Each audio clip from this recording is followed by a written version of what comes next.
guys, welcome to Onelife Podcast. Here today with Brei, otherwise known as Built by Brei. Hi. I actually really love your name, like the Built by Brei. I think that's super catchy. Well, how'd you come up with that? I don't know actually. I was going through names. I think I was Healthy by Brei for a minute, Fit by Brei, and that ended up sticking for me. I like it. It's catchy. So you just won local Steve Carr competition in the wellness. Yeah. Congratulations. Thank you. That's second time, right? I won the Samson in 2019 in my class, and then this one, that's Steve Carr class. So cool. And then you're also a Las Vegas personal trainer. I am. Yeah, and you're very present on social media. You seem to be doing such an amazing job. You seem to have a very true fan base. People seem to really resonate with you and really like you as a trainer. They don't seem like they're just going through the motion. They seem like you've got a very good rapport, very good connection, and you actually care about your clients a lot. Would you say that's pretty accurate? Yeah, for sure. I've built some crazy relationships through my clients. Like some of them are my best friends now. So. And I have an emotional connection to it because I lost a lot of weight and a lot of my clients are weight loss clients. So you think that's what's helped build that rapport and that connection? For sure. And also just like we do a lot of community events. Like once a month we have like a free girls boot camp. We do like hikes. We do like kayaking tours. So for the girls to like find friends that are motivating them to do the same thing, it means a lot to them. I love that. I want to touch on that because like environment being everything, right? Let's go back. You mentioned like you dropped a bit of weight. How much weight was it? What was the change? It was actually only 35 pounds, but I'm a very small frame. I was going to say, you're tiny. Yeah, how tall are you? 5'2". 5'2". Okay. So I was really overweight. Like I had some muscle on me, but it was like really, really hidden. And I was just super unhealthy. It was more so my mindset though. Like what got me into the gym was I was like depressed, binge eating. I was just knew I needed to change. So I hired a trainer myself actually. At the gym I train at, I hired a girl at Self-Made. Her name was Tiffany. Was that hard to do? Was that intimidating? Did you procrastinate for like 6 months before you did that? Or you just suddenly made that decision and took action? I was doing what most women do in like the cycle. Like I was like, oh, I'm going to do like a 10-day juice cleanse. And then that didn't work. And I was like, I'm going to go vegan. And I was like, okay, I need a professional. So you were just like playing a bunch of different, like kind of going in blind and not. Yeah. And I didn't know anything. And I thought, oh, I just need to cut my calories. And I thought, I just need to do cardio. And then. So you weren't going to the gym. You weren't lifting weights. You had that intimidation. Doing some cardio. But you weren't doing the weights. You had that intimidation factor, not knowing what to do. And then throwing stuff against the wall, hoping it would work. Exactly. I was super nervous, even when I got into the gym, because she was trying to like empower me to do my workouts on my own. And I remember someone came up to me and told me I was doing something wrong, and I like had a panic attack. Yeah, I was so scared. And they're probably just trying to help you, but that probably made you step 10 steps backwards, right? Yeah. Gotcha. It was helpful information, but it was like it made me feel like everybody was watching me or whatever it may be. So. But I ended up just posting on Facebook because I had been to a personal development program in town, Choice Center, and I had a network of people from that. Yeah. And I didn't really even realize the impact. Like some of the people that are helping me now are from that. But at the time, I didn't know. So some girl, Nicole, posted, she's like, oh, go with Tiffany. And then I saw her and like 2 other trainers, and then she stuck with me. So. Okay, gotcha. Yeah, it's very interesting. It's so nice to have someone who's been unhealthy and now is like literally a guru in the industry. It's cool, right? How old were you when you were carrying the weight and when you made the transition? So I kind of struggled with my weight up and down my whole life. I lost a bunch of weight when I was like 17, and then I gained it all back because I was just like not doing it the right way. The time that I hired her was maybe like over 6 years ago now. Okay, so it's been a while now. Maybe 7. But compared to where you're at now, like if someone met you now, they would never know that, right? Yeah. They would have never any idea you've never not been to the gym, that you didn't know what you're talking about. And I think it can motivate people to know that it's never too late. Like I've lived and breathed gym since I was 17. It's all I've ever done. It's all I've ever known. I've never been overweight, so it's so hard to relate to. Yeah, I've had clients of personal training, but it's hard to put myself in their shoes because I've never been in their shoes. And you find that helps you be a better personal trainer? Definitely, because I'm able to relate to them. I put everything in layman's terms. Like I'm just like, do this and do that. And it's like easier for them. I feel like because it's been a while for me too, but I can still remember what it was like to like jump into the gym, to like be huffing and puffing, to feel gross, to like feel like everyone's watching you, to not know anything. So I try to just pour everything I can into them.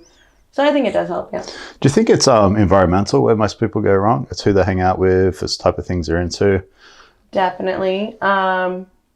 Yeah, because I think at the time, well, I'm still friends with a lot of those people. You just have to learn your boundaries, I guess, and learn the balance, right? Yeah. And learn to put yourself in the right scenarios a majority of the time. Because yeah, obviously, if like you're all 5 friends are cutting, you're gonna cut too. But if all 5 friends are like going out and drinking every weekend, you're gonna do that too. Yeah, what the saying, like you're the average of the 5 closest friends. And I like what you say, setting boundaries, because you can still have your partying buddies, you can still have your gym buddies, and you learn to have what conversations with what people and what amount of time you want to spend with what people is kind of what you're getting at. Exactly. Yeah. You have to know, like, today I need a mental health day, or today I'm going to go with my friend to the gym, or maybe today I'm going to spend time with that negative friend, but only for an hour. Then I'm going to go home after. Like, you got to learn to balance that. I love that. So how is personal training going for you? What's it like losing weight, becoming a trainer, and then realizing a trainer is more than just a trainer, it's running a business? How's that? Because I know you're a big reader. I know you love self-education. How's that transition going from you? Like loving fitness, loving help other people, but realizing it's running a business. Running the business portion, yeah, definitely was a learning curve for me. Probably for the first like 2 years, I wasn't really running a business. I was just trying to get anyone in. I mean, I was, but I was just trying to get anyone in, and I wasn't doing any of the back end stuff.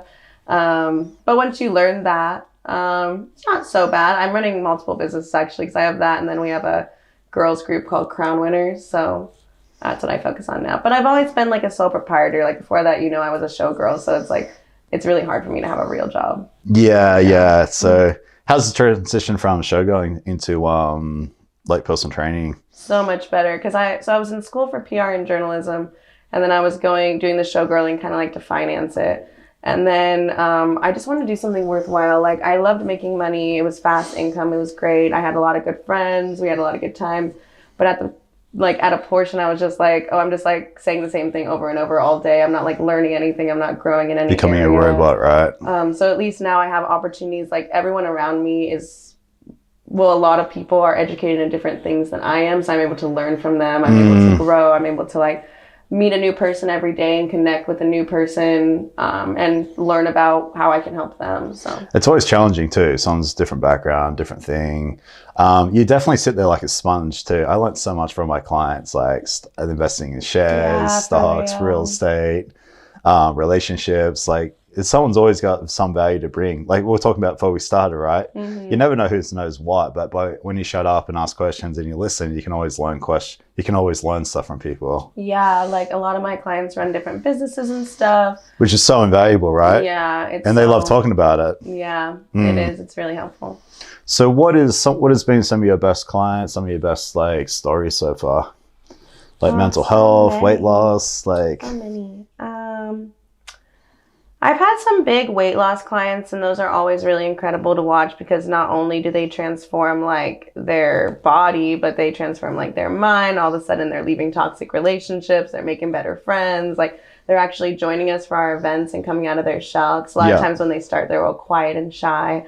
They're dressing better. It just, the inside out like glows. So it's not just like a physical transformation for them, which I love to see, because once I start inviting them to boot camps, they start making friends, is usually when a lot of my clients like really latch on, and I love that for them. So to see that, I think mostly the weight loss is like the most powerful for me. Yeah, I love helping women gain muscle too, but that's been the big game changer. And I mean, it's 60% of Americans are obese now. So it's some crazy, crazy stats, and everybody kind of needs help. I feel like most people are adults that know what's right and what's wrong, but for some reason they have trouble making that connection and making it important enough to take that action. And you're doing it in a way it's obviously working, right?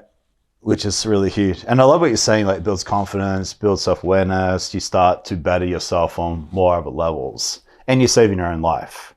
And I think so many people do it for, especially on social media, they do it for the physical side of it and not realize it's so much more internal than it is like having a six pack or, Yeah. you know what I mean? Or having a booty. Once you get there, you'll realize, I try to tell them that it's not like you'll lose all this weight and be confident all of a sudden. You'll find something else to pick on. So you need to find like along the way, like other wins, like, oh, I shoulder pressed for this much today, or I am doing better fitting in my clothes, or I'm able to actually run with my kids, or things like that are more powerful than just like, oh, I have a butt now or whatever. Yeah. Even me, like we all have some sort of body dysmorphia. So there's going to be something that you'll find later and you want to be able to be happy. Something deeper, right? Yeah. On a deeper level.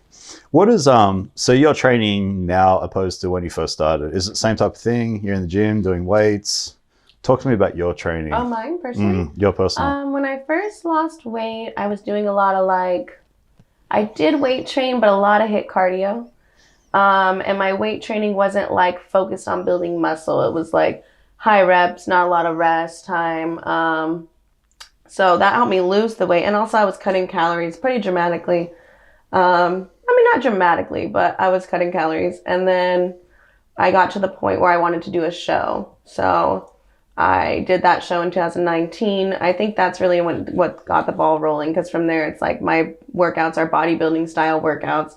I do cardio, but it's not like a priority. Like the weight training is first and then cardio is second. And diet being before either one of those, right? Yeah. Yeah. And then obviously your body changes. Like the more you put it through cut and bulk, you're able to maintain it a lot better. So. Okay. What made you want to compete in the first place? Because I mean, that's a big step. A lot of my coach at the time was IFBB Pro, but she actually strayed me away from it because she had a bad experience at some points. And so a couple of my friends were competitors. I just was seeing it all around me. I started to get more into the gym. I started to want to be around those sorts of people. Yeah. And then I just started to want to do it myself. I just wanted a challenge. I've always been like that though. So I just wanted the challenge of it. Okay. But I thought it would just be a one-time thing. I didn't think I'd be competing for my pro card. Are you getting pretty obsessed with it now? Yeah, I'm really excited. Well, because I did that one, and I was supposed to go pro in 2019. I was supposed to go try to get my pro card in Atlanta, but COVID, all this stuff. Yeah. And I put it off. So to be back is really exciting. Okay, cool. And what has been transition with the difference between just training and training for competition? Is it just having that bigger, better goal makes you push harder, or what has it done for you? That's a huge portion of it. Having a goal, you have to hit those meals no matter what. You have to hit your 6 meals a day and your cardio and your everything, because you're going to be on stage in front of thousands of people in a few months. So that, and also just makes me less in tune with excuses, I guess, because I'm oh, I just have to do this. And it makes me push my clients harder as well, because I'm if I can do all this, you can do this. You're leading by example, right? Yeah. Hey, did you have your 6 meals today? I did you? Yeah. Oh, okay. I like that. And you mentioned cardio not being so important. Talk to me about, as far as weight loss. Do you stress diet, weights, cardio? What do you think is most important, and in what order? Diet is the forefront, because you can't outrun your fork. Oh, I haven't heard that. I've never heard that. I always say you can't outtrain a bad diet. You can't outrun your fork. I like that. So if you're at the buffet every day, and then you try to get your 3 hours a week, you can't do that. It's not going to work. Do you feel like people understand that?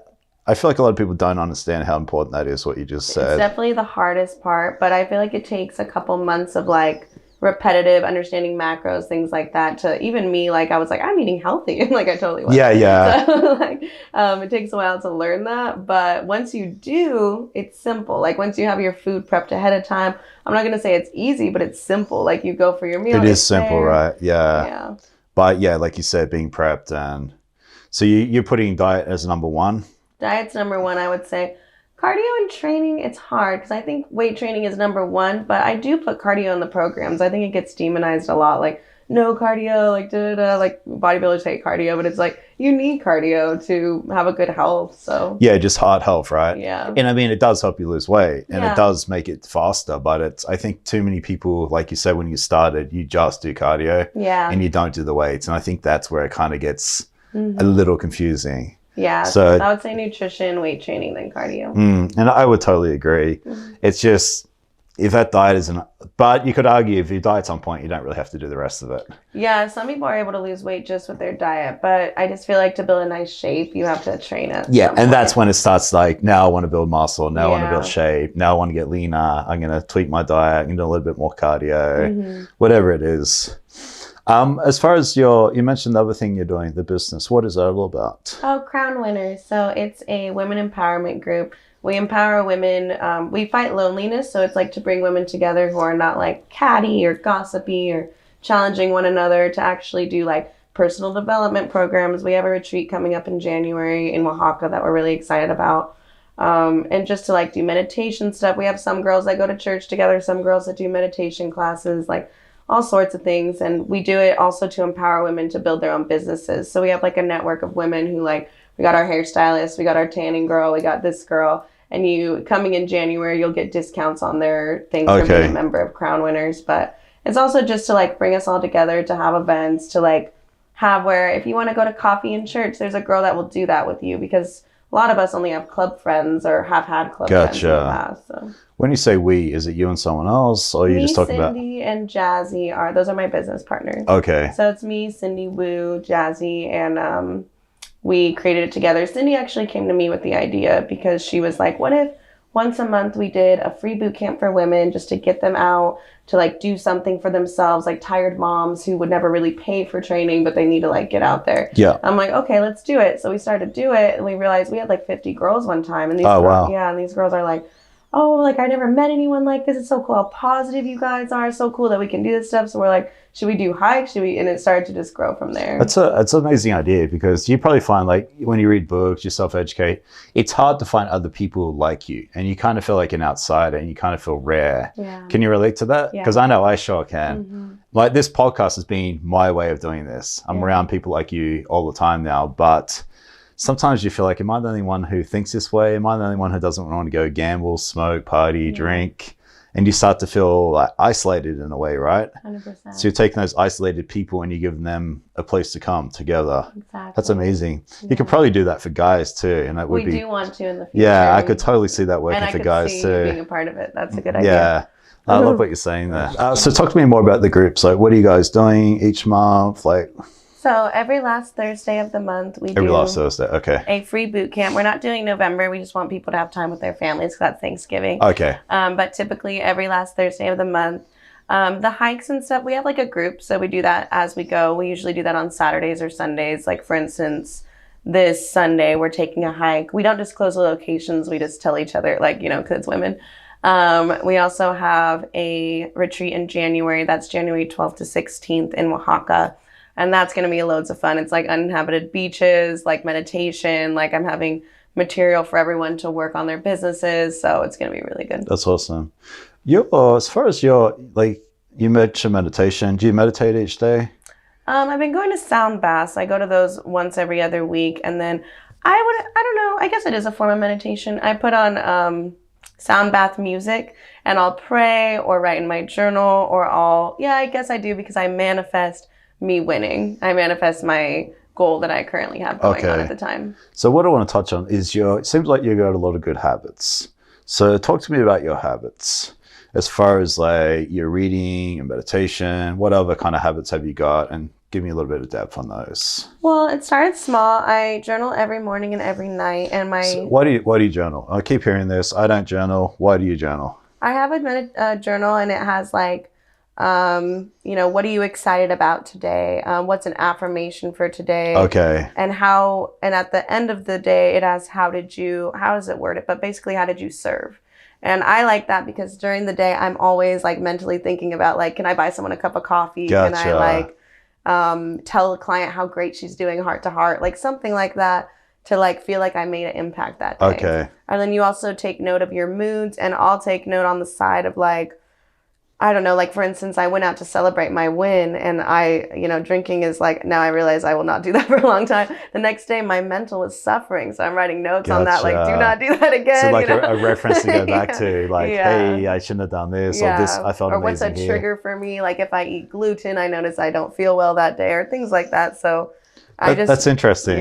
Yeah, I literally ate right before bed last night for the first time in forever, and I woke up feeling pretty crappy this morning. Yeah. So you would journal that. Because there's always something like that triggers your bad mood. Like you can say like, oh, I just felt like crap, but usually it's like something. So, or hey, my skin broke out, and you could probably work out what you ate or what it was that made that happen. Yeah. Guys, where did the journaling come from? Is that just from reading and someone suggested it? Or No, actually my coach told me to do it. Okay. So I used to journal, meditate, all that stuff, and I got out of the habit. I was in a very toxic place just recently, actually.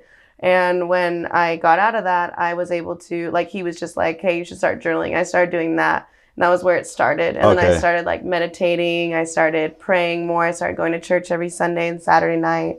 All those things made a big difference for me. Okay, gotcha. So as far as other daily habits, what else are you doing? Are you reading every day? I try to every day, but right now I'm reading Ask and It Is Given.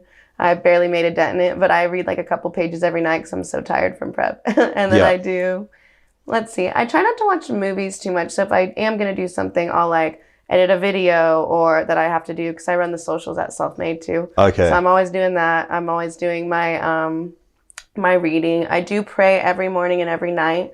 And then obviously I'm in church every Sunday. That's a ritual for me. Like if I miss it, I feel off. Like last Sunday I had to miss it due to the show.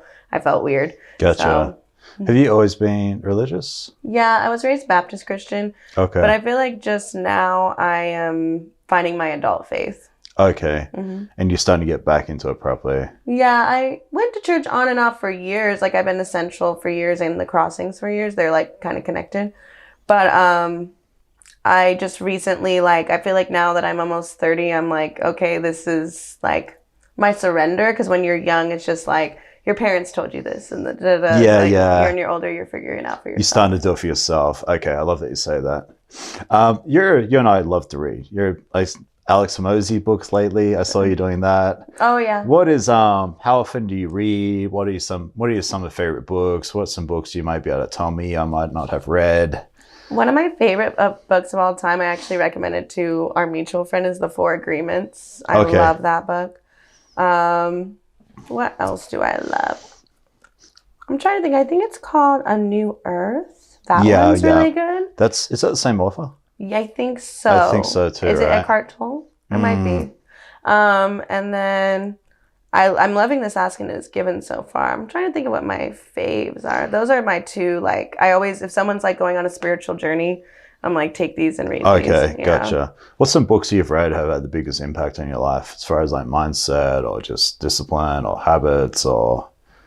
I did like How to Win Friends and Influence People. So that's my favorite book. That's a good one. There's a lot of tips in there that you wouldn't think of, like tiny little things, like remembering someone's birthday or something, like that you wouldn't really think of.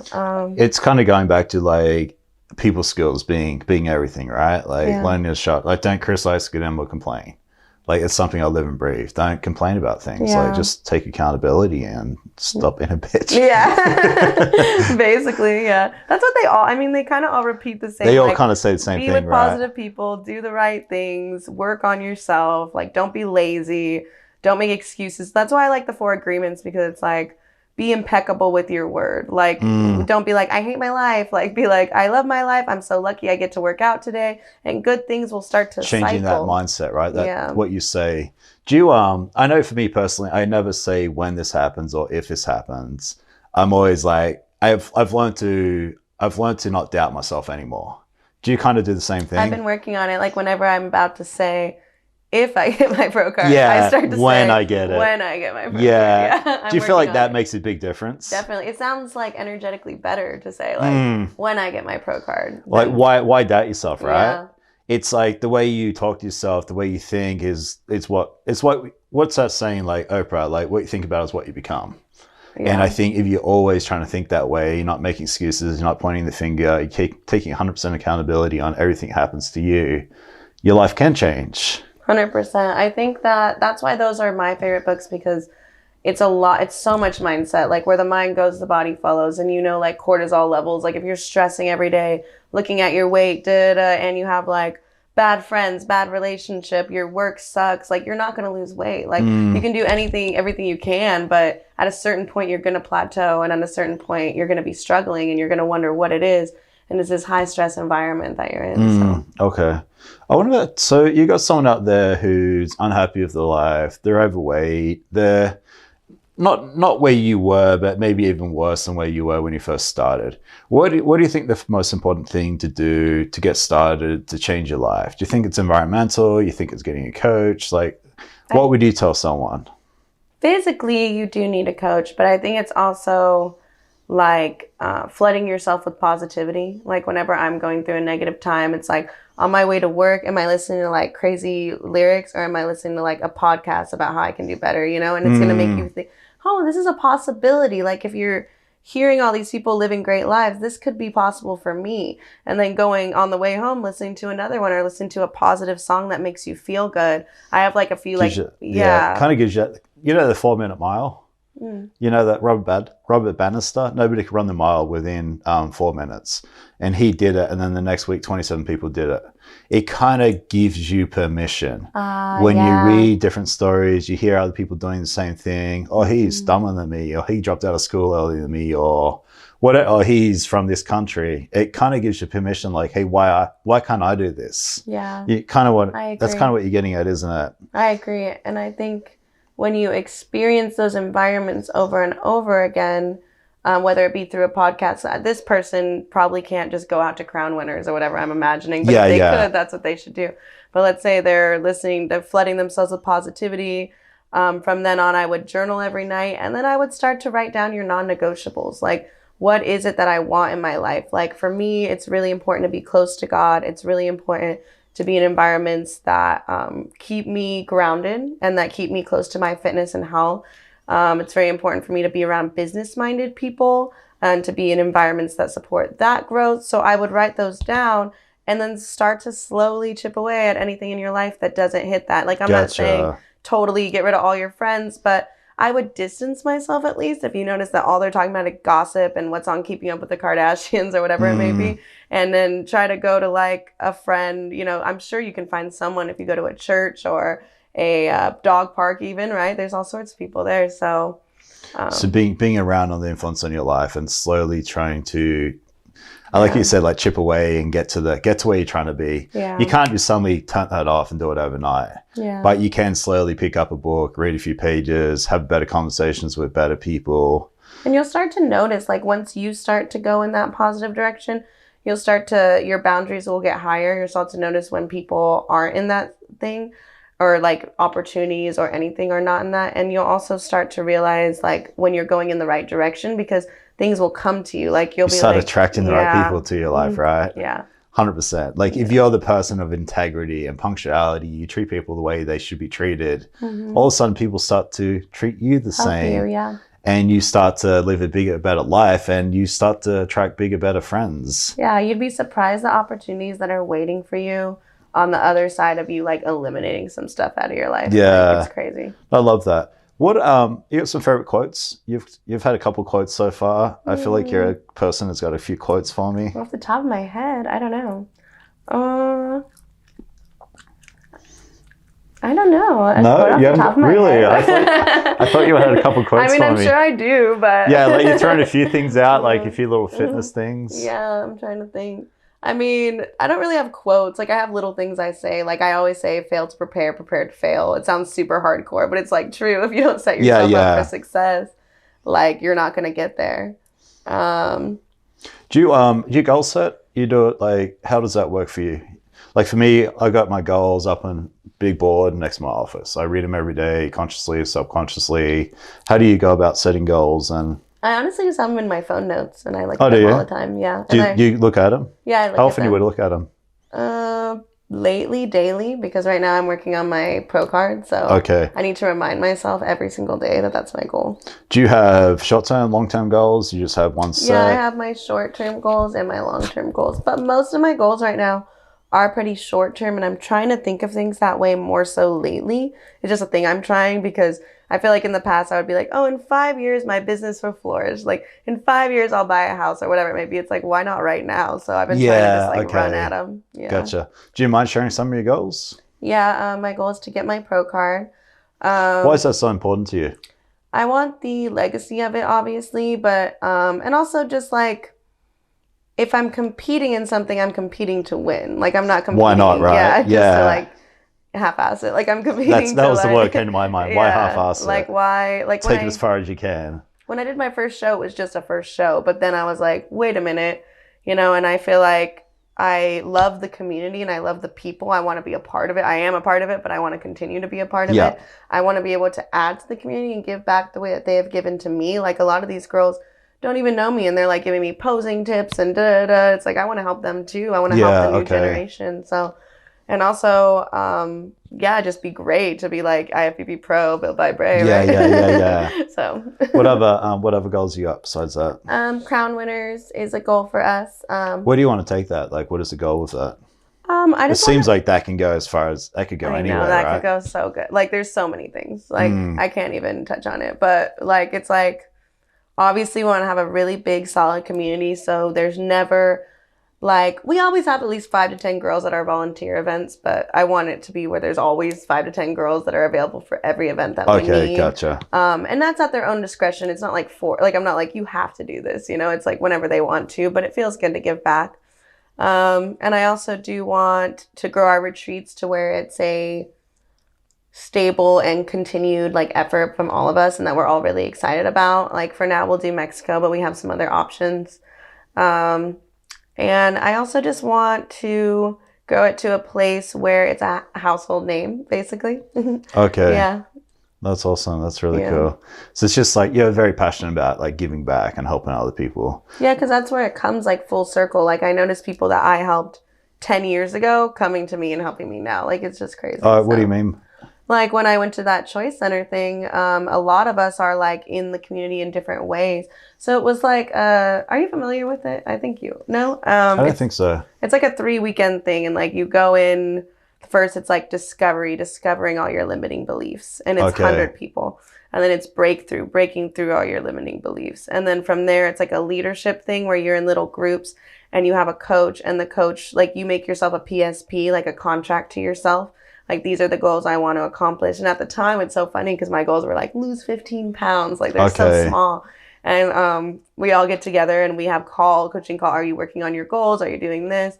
So that was my first introduction to personal development. I didn't know anything about it, and I just got thrown into the fire. And I was also very like social anxiety. I stayed home all the time. And so I'm in a group of 100 people, like talking in front of them and stuff. But by the end, I was talking in front of 100 people, so. It forced you to grow. Yeah. And a lot of those people, like, that were my coaches then are now, like, helping me with events and stuff because I think it took me years to really, like, I was young, like, to really, like, process what I had been through and to, like, apply it. Like, I'm like, okay, I get it, but what do I do now? Yeah. So a lot of those people have come back full circle to help me now, like with my events and stuff. That's interesting. Cool. Talk to the limiting beliefs. I feel like that is a huge factor for people, right? Like thinking, not thinking big enough or kind of like, hey, I can never do that. How do you kind of break past it, you think? You think it's reading? You think it's just, why not? Like you said, like you're talking about buying a house, like why not tomorrow opposed to 5 years? I think so. Something I touch on a lot is like self-confidence. Like self-confidence doesn't just come from like, I have self-confidence one day. It comes from keeping promises to yourself. Yeah. So, accountability to yourself, right? So if you're like, I'm going to wake up at 5 a.m. and I'm going to go to the gym, and you do, you're like, okay, I can do this. Tomorrow I can do this. Wednesday I can do this. Everyone's like, you're so crazy. Why do you go on these sunrise walks? I'm like, because I do it every day. Like, it's a habit. I wake up every day. Like, so same idea. Like when you start to keep these promises to yourself, like, I know now, like, let's say it's me, I know that I can win this show. I know that I can do this or that. So why can't I branch off into other areas? Yeah. And do those things too? I like you said that because we talk about this a lot. Like self-confidence comes from confidence within. Keeping promises is just promises to yourself, developing good habits, and then you can start to grow and build off that. 100%. I love that. Your social media, you're pretty present on social media. Obviously, like this is what I do for a living. I always recognize people are doing a good job. Talk to me about your social media. Like you seem to be documenting everything. You seem to be showing people.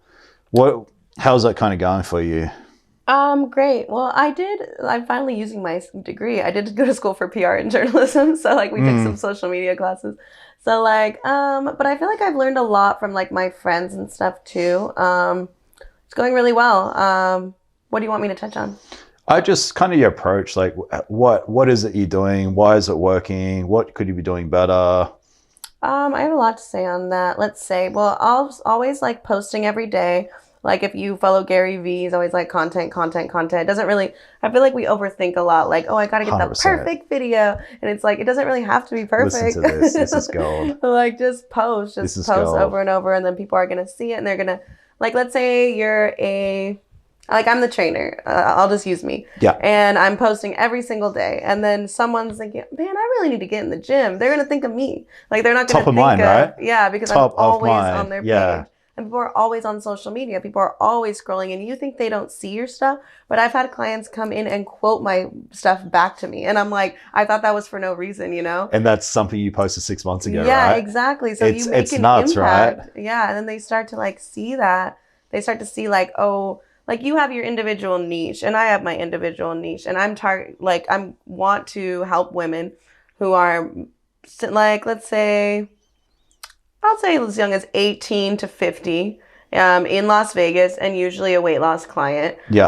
And I like to help them with mindset too. So anyone who might be interested or open to that. Yeah. So I have a connection with certain people. So you need to get out there, find like your niche. That's my advice at the social media and post on that niche every day. Like you're speaking to that person. I actually also did like if you guys have heard of Monet or something like that, I did isogenics and I learned so much in that program. Okay. Like it made me lose weight. I sold like $1,000 packages and it's just like a weight loss thing, you know? Yeah. But, and maybe it wasn't my forever, but it taught me a lot about like speaking to that person that is like, I'm speaking to old Brei. I'm speaking to old Brei who wants to lose weight, who doesn't know what to do. On social. Yeah. That's interesting. I like that. Yeah.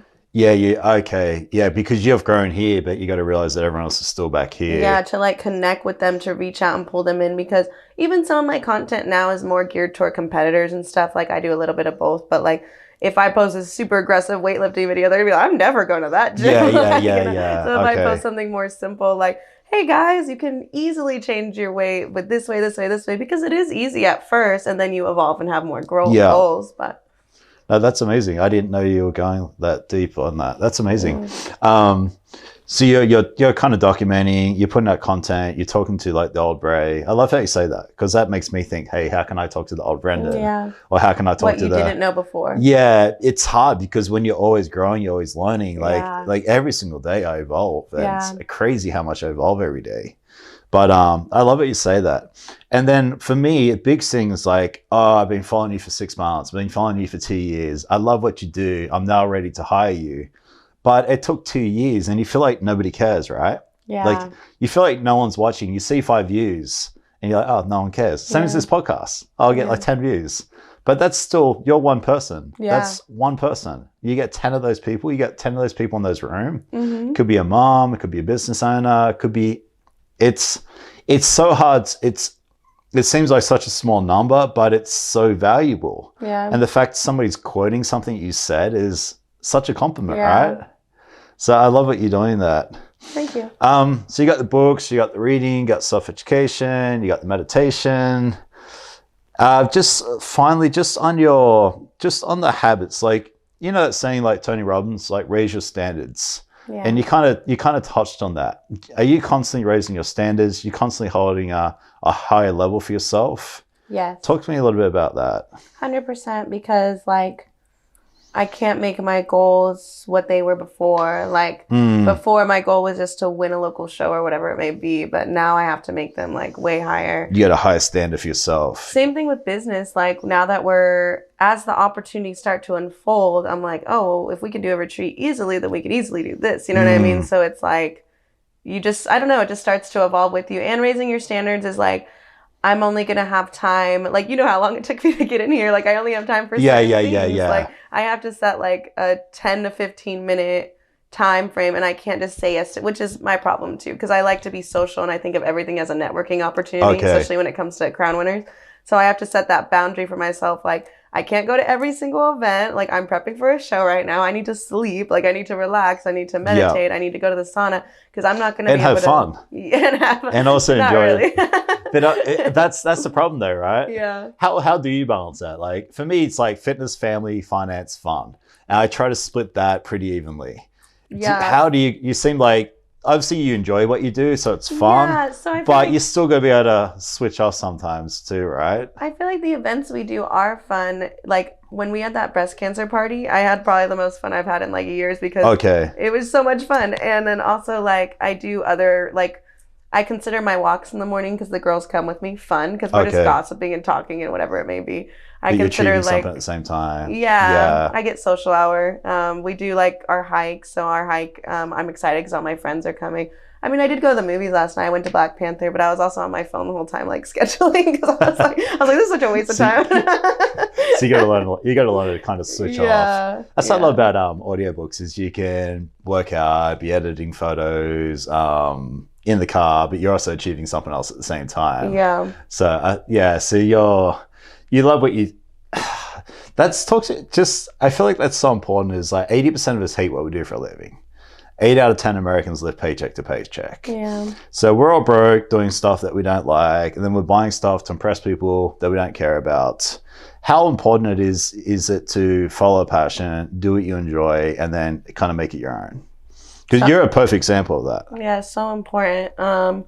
It makes me so sad to even think about that there's people working like these long hours, like in like a cubicle, like hating their life, and then coming home and like hating their life. Like that makes me so sad because like break out of that, dude. It's like, depressing, right? That is so sad. Like I can't believe that people live that way because I don't know. I mean, I guess, I don't know if I ever did. I guess school was kind of like that because you're like on a hamster wheel. You're like doing work every single morning, every night. And then I realized midway that I was going to make less than I made then. Yeah, and I was like, what the heck, Why am I doing this? So I guess it's like that. And then that's when I was like, no, dude, like, because I don't know why I've always known I wanted to I wanted to be business orientated. Yeah. Like since I was young, I was always like, I want to do this, I want to do that. And my parents were like, well, you better be a doctor or a lawyer then. And it's like, I don't want to be a doctor or a lawyer. It's that stigma, right? It's just like the stigma in society. Like if you don't get good grades, you don't work hard, you don't get a secure job, you're not anybody. And then I feel like it's a mental game. You need to break out of that society expectation and realize that it doesn't matter.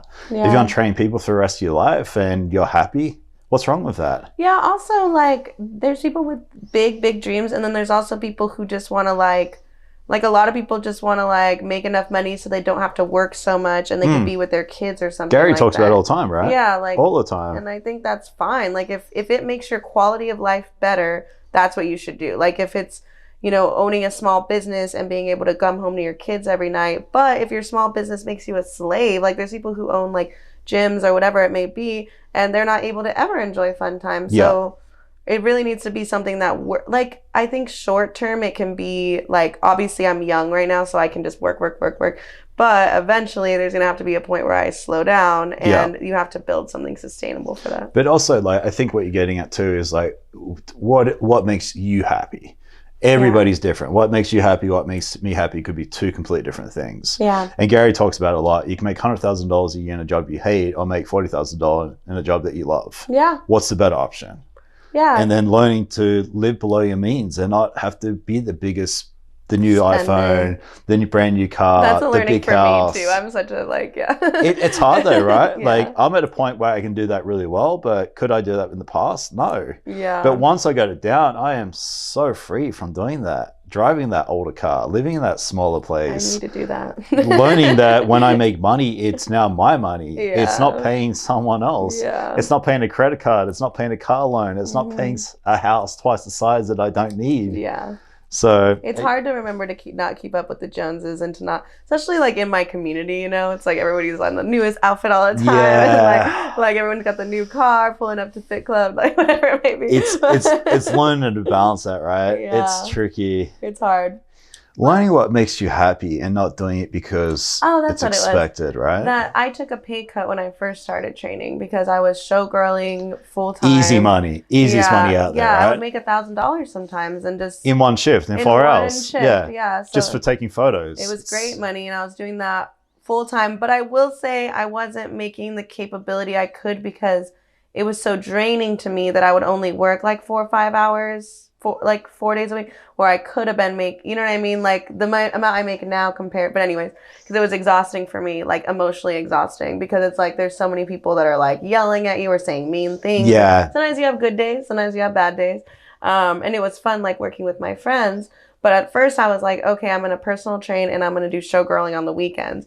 And it wasn't long until I just stopped showgirling on the weekends, because I was like, here I'm actually helping people. I'm building something.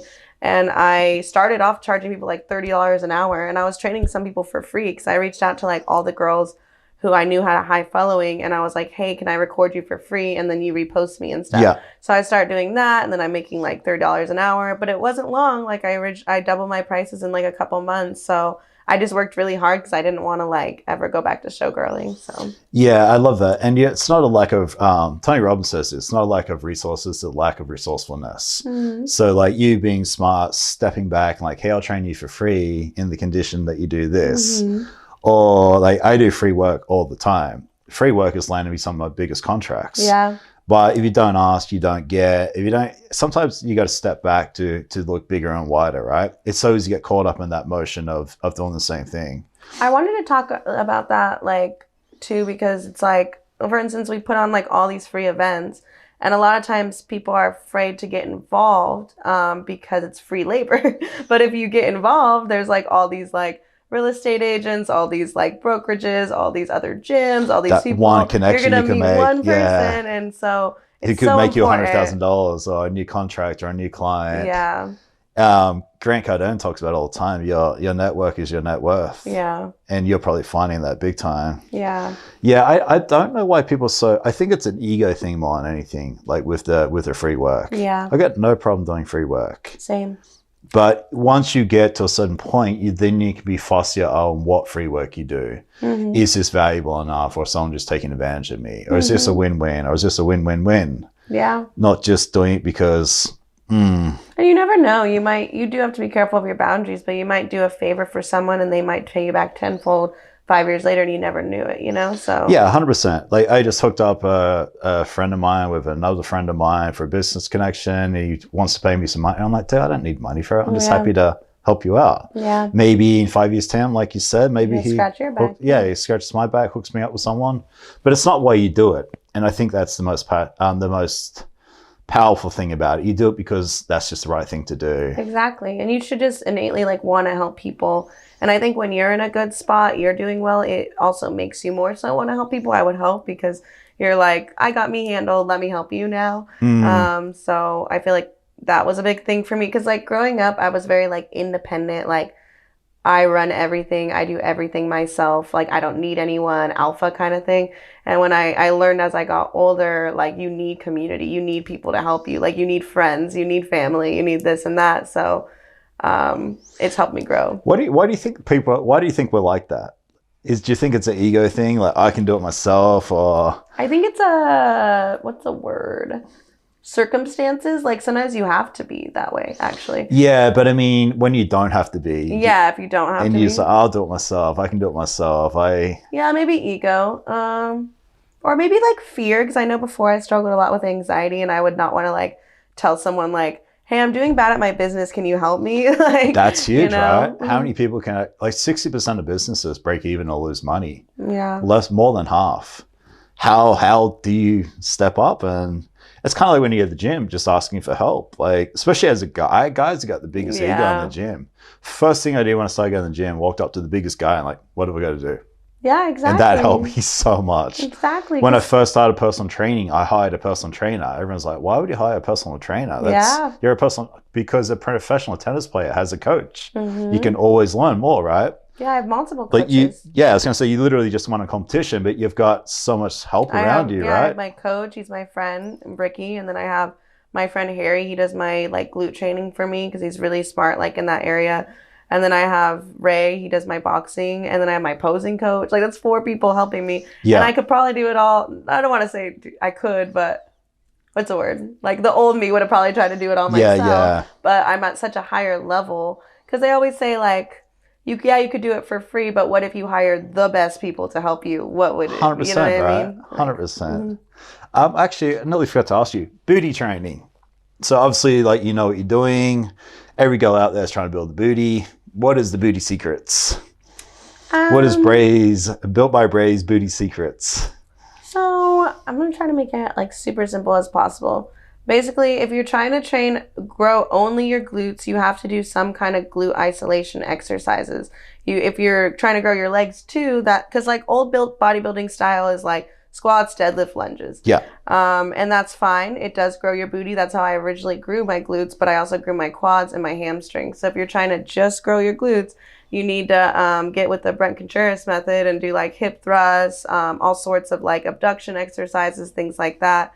In my opinion. And maybe if you're trying to grow your legs too, you could do just like a glute isolated day and then also like a leg day. Okay. I would say no more than 2. I think people get out of hand with those like 3 leg days a week. You need a chance for recovery.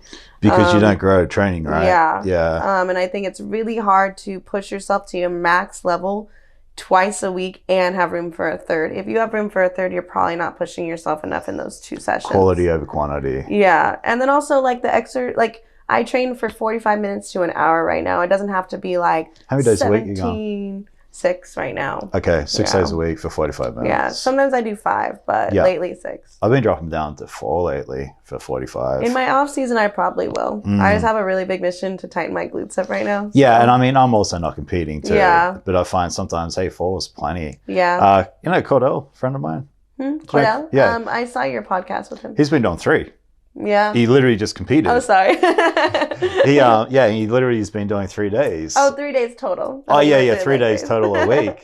So, I mean, it's crazy. Like, it's whatever works for you. Yeah, everyone's program is different. I just follow what, me personally, I follow what my coach tells me to do. Kind of almost, not blindly, but, like, I trust him. But when it comes to, like, my clients, if they come to me and they're like, I want to grow their glutes, I also put them on eating more. You definitely need to eat carbs, and like that's a whole different series, but like you have to reverse diet first because a lot of times the women have been starving themselves like crazy. Yeah, so you have to feed them more to grow their glutes, but that's part of it too. And then also just like focusing on your tempo and not just like I'm going to do 15 hip thrusts as fast as you can, like actually squeezing, like mind to muscle connection, yeah. knowing what muscle is actually supposed to be working and make that muscle do the work. Yeah. A big reason I wanted you to hear and to talk about is the fact you lift weights. You're 5'2". Mm-hmm. How much do you weigh, if you don't mind me asking? Now I'm 122. Okay. So how do you measure results in the right way as a female? Well, the way that I measure my clients' results is pictures and our in-body scan. Okay. You could also do measurements. Definitely not a scale at home. That's kind of what I wanted you to touch on. Because your muscle weighs more than fat. Everybody knows this. And also it can fluctuate a lot based on like you ate something salty that day or like if you got your period or whatever. And then you start to obsess over it. And truthfully, like if you're body recompositioning, you shouldn't be losing that much weight anyways, unless you're a crazy weight loss That's client. the thing, right? Like when you're putting on a serious amount of muscle and you're losing fat, body weight doesn't actually really change that much. Which can be very, very unmotivating, very discouraging. Because when I'm off season, I'm 145. My original weight when I was overweight. You got to 145, do you? Yeah, when my original weight was 155. So it's like I was only 10 pounds less, but I look completely different. Completely different. Like that's huge, right? Like I feel like a lot of girls who look the best actually weigh a lot. Yeah. And I feel like it's very hard to get. Was it hard for you to get past that mindset of like, oh my God, my weight is so high? Or were you caught up on the way you looked and that was enough? I felt okay. Yeah. I didn't. Do you feel like a lot of people struggle with that though? Yeah. I mean, at first, the first time I ever bulked, I was struggling because I felt like I was eating so much, there's no way I'm not going to get fat. Like, if that makes sense. Yeah. No, that's and also because I've been fat before. So it's like a fear of mine. Like, I'll never be fat again. I don't want to go back.